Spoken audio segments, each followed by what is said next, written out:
it was a totally false report. And a lot of people were calling and asking, I'm going to keep the door open. We're going to see. I want to run as a Republican. I'm leading in every poll. Big one poll came out yesterday. I'm at 32%. And nationally, and that's what I want to do. I want to run as a Republican, but I do want to keep that door open in case I don't get treated fairly. Sure, we were kind of confusing there, weren't we? We were showing video of Trump and then hearing it from a phone interview this morning on Fox and Friends.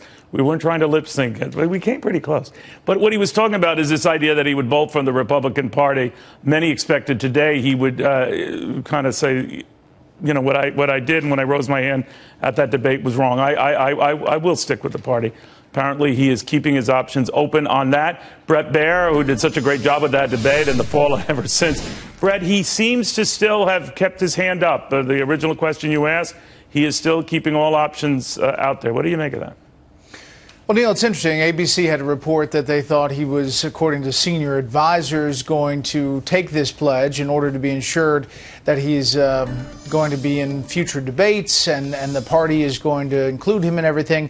I think he has decided that the leverage that he talks about and mentions every time is just that. He does have a lot of power in that he is leading in several polls and clearly has a huge following that he's tapped into, and he is keeping his options open on this third-party run if he's treated fairly, and that's how he says it. What that all entails, we don't know, but it's clear that he's leading even after that debate. Yeah, no, you're right about that. But leverage for what, Bret? I mean, leverage for a spot on a ticket, leverage to be in a cabinet, leverage to, you know, get the brass contract for the convention site. What? I don't understand what the leverage would be for. Well, that's a great question, and one in which I think Donald Trump needs to be pressed on.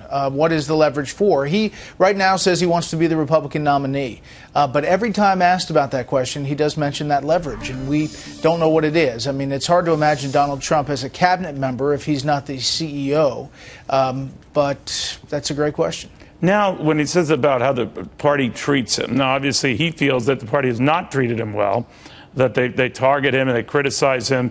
I have found a lot of the other candidates' response to him very civil, if not mild, if not virtually non-existent. They don't want to do anything to rattle his cage, say maybe a Rand Paul, maybe a Rick Perry.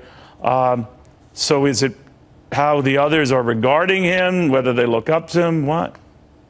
You know, I think that's a great point. I think it's only Rand Paul in that debate the other night that really challenged him. Nobody else really took him to task for much of anything, even given the opportunity. John Kasich didn't want to do that on the issue of immigration.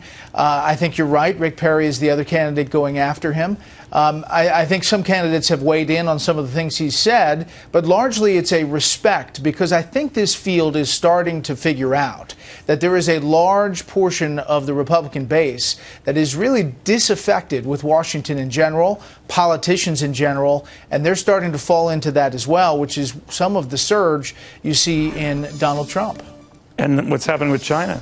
It speaks of his warnings that China would try to pull some stunts on us, right? So every headline he seizes on, right? Every headline, he is in the news every day, and it is to the detriment of a lot of these other candidates because they can't get a lot of face time on a lot of these networks. I'd be interested to see as you get to this next debate how things shape up. I think there'll be some moving and some jiggering around of the different candidates, but we are, you know, seeing something that I don't think you've ever seen before, Neil. Absolutely. It's a different race. Indeed. Thank you very much, Bret Baier, following all of that. It is confusing. We'll have more to this.